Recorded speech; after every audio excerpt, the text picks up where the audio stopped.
रात के 11 बज रहे थे। समीर अभी अभी अपने ऑफिस का काम खत्म करके बाहर निकला था। आज उसने ओवर टाइम किया था क्योंकि उसे कुछ पैसों की ज़रूरत थी। वो ललितपुर में रहता था और वहीं के एक प्राइवेट कंपनी में काम करता था। ज़्यादातर वो अपने घर से ऑफिस और ऑफिस से घर जाने के लिए ऑटो का इस्तेमाल करता था या कभी कभी अपने किसी कलीग से लिफ्ट ले लेता था। पर आज पूरी सड़क खाली थी। ऑटो तो दूर की बात, उसे कोई जानवर भी नहीं दिखाई दे रहा था। एक तो अंधेरा था और ऊपर से कोहरा घना था। सर्द हवाएं उससे टकराकर गुजर रही थी। हाथ मलते मलते यहाँ वहां देखते हुए समीर आगे बढ़ रहा था। वो किसी ऑटो या टैक्सी की तलाश में था, पर उसे कोई भी मिल नहीं रहा था। कुछ यूं ही दूर जाने के बाद उसे अपने पीछे से एक हॉर्न की आवाज सुनाई दी। उसके मन में एक उम्मीद की किरण जगी। उसने पलटकर देखा तो कोहरे में से एक चमकती रोशनी उसके पास आ रही थी। वो एक टैक्सी थी जिसे देख समीर ने राहत की सांस ली और ड्राइवर के साइड पहुंचा। उस टैक्सी का ड्राइवर बहुत अजीब सा था। सीधी स्थिर आंखें, चेहरे पर कुछ चोटों के निशान थे जो अब सूख चुके थे और उसके चेहरे पर एक बेजान सी हंसी थी। एक बार ड्राइवर को देख समीर ने अपने कदम पीछे किए और सोचा क्या इसके साथ जाना सेफ होगा। उसने फिर यहां वहां नजर दौड़ाई, पर दूर दूर तक कोई और टैक्सी नहीं दिखाई दे रही थी और ना ऐसा लग रहा था कि कोई टैक्सी आएगी। उसने फिर से उस टैक्सी की ओर देखा जो देखने में बड़ी पुरानी सी लग रही थी। कहीं कहीं डेंट पड़े थे और कहीं स्क्रैच के निशान थे। क्या करूं अब, समीर सोच में डूब गया कि तभी उस टैक्सी ड्राइवर ने उसकी ओर देखा और कहा, आपको जाना है या मैं जाऊं? जिस पर समीर हाँ में जवाब देता है और अपना पता बताते हुए टैक्सी में बैठ जाता है। टैक्सी के अंदर बैठते ही उसे और भी ज्यादा ठंड लगने लगती है। अपने हाथों को मलते हुए उसने कहा, बाहर पहले से इतनी ठंड है और आपने एसी फुल किया हुआ है। वो ड्राइवर सीधा देखते हुए कहता है, एसी बंद है, बस ठंड आज पहले के मुकाबले ज्यादा है। अब समीर क्या कहता, वो बस बाहर की ओर देखने लगा।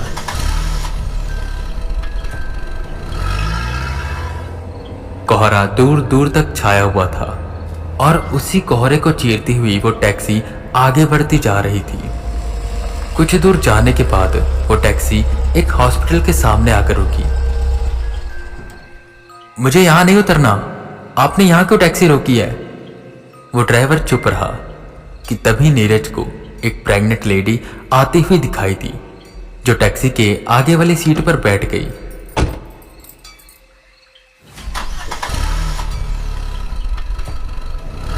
लगता है ये और सवारियां बिठाएगा।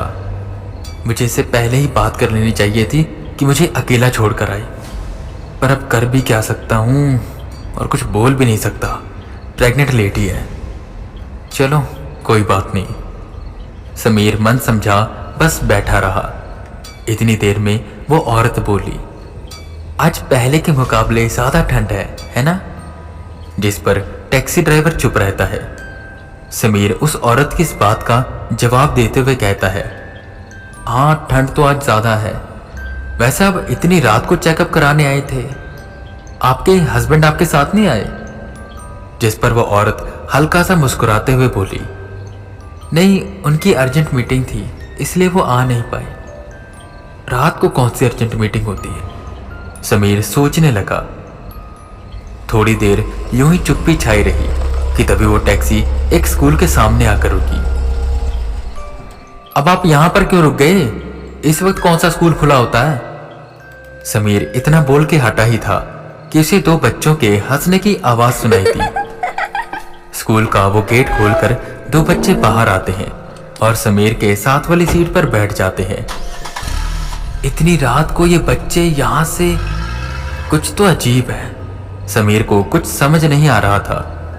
वो बच्चे आपस में बातें करने लगे। तुम्हें पता है, कल मैं अपने मम्मी पापा के साथ धूम मूवी देखने गया था, बहुत ऑसम मूवी थी। जिस पर वो दूसरा बच्चा कहता है, सही है यार, मैं नहीं जा सकता देखने, पर जब टीवी पे आएगी ना तो मैं भी देखूंगा। समीर उनकी ये बातें सुनकर उलझन में पड़ रहा था, क्योंकि धूम तो 2004 में रिलीज हुई थी और अभी 2022 चल रहा था। समीर ने इस बीच एक और चीज पर गौर किया कि वो टैक्सी वाले ने इनमें से किसी का भी एड्रेस नहीं पूछा था। उसने बस उन्हें बैठा लिया और चलता जा रहा है। धीरे धीरे वो टैक्सी की स्पीड और ज्यादा बढ़ने लगी और वो शहर से थोड़ी दूर जाने लगा। ये आप हमें लेकर कहाँ जा रहे हो? जिस पर वो औरत मुस्कुराई और बोली, मुझे मेरे फार्म हाउस जाना है, यहीं इसी साइड है। पर पहले आप इन बच्चों को छोड़ देते, इतनी रात हो रही है, इनके मम्मी पापा परेशान हो रहे होंगे, समीर ने कहा। जिस पर उनमें से एक बच्चा बोला, अंकल आप ठीक हो ना? अभी तो दोपहर के 3 बज रहे हैं, हमारे स्कूल की छुट्टी हुई है अभी थोड़ी देर पहले। क्या? समीर बिल्कुल उलझन में था कि धीरे धीरे टैक्सी के अंदर ठंड और ज्यादा बढ़ने लगी और वो टैक्सी वाले ने स्पीड और ज्यादा बढ़ा दी। समीर को कुछ गड़बड़ लगा। आप ऐसा करिए, मुझे नीचे उतार दीजिए, मैं अपने आप घर चला जाऊंगा। जिस पर टैक्सी ड्राइवर अपनी बेजान मुस्कान को चेहरे से उतारते हुए कहता है, चढ़े तो तुम अपनी मर्जी से हो, पर उतरोगे मेरी मर्जी से। क्या मतलब? कहीं आप लोग लुटेरे तो नहीं हो? समीर डर रहा था। वो बार बार अपने हाथ पैर मार रहा था कि टैक्सी रुक जाए।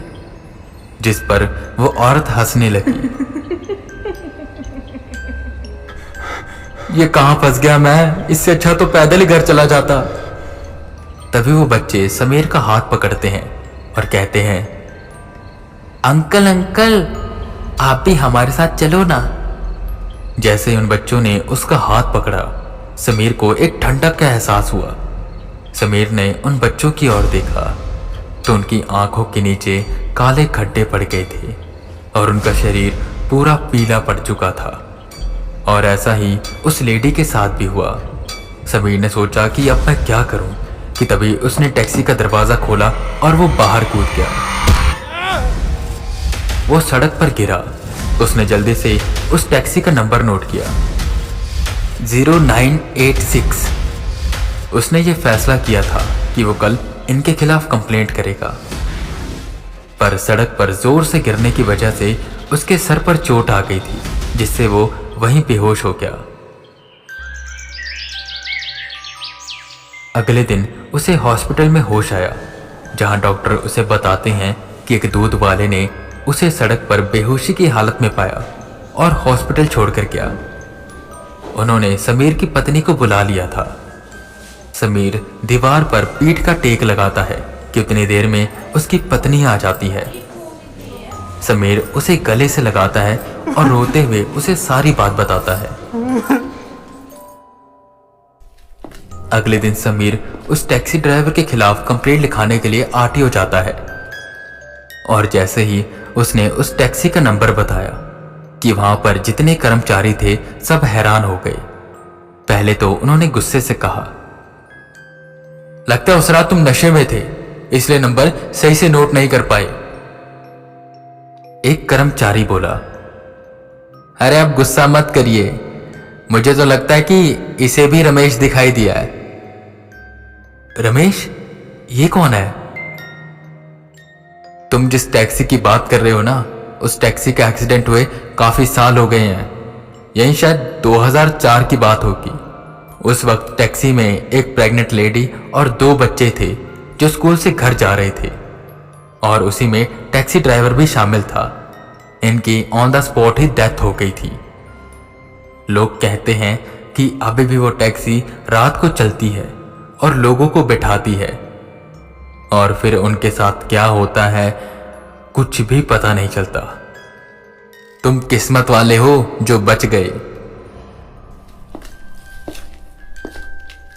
समीर कुछ सोचते सोचते बाहर की ओर निकलता है, जहां अब ये सारी बातें लिंक होती नजर आ रही थी।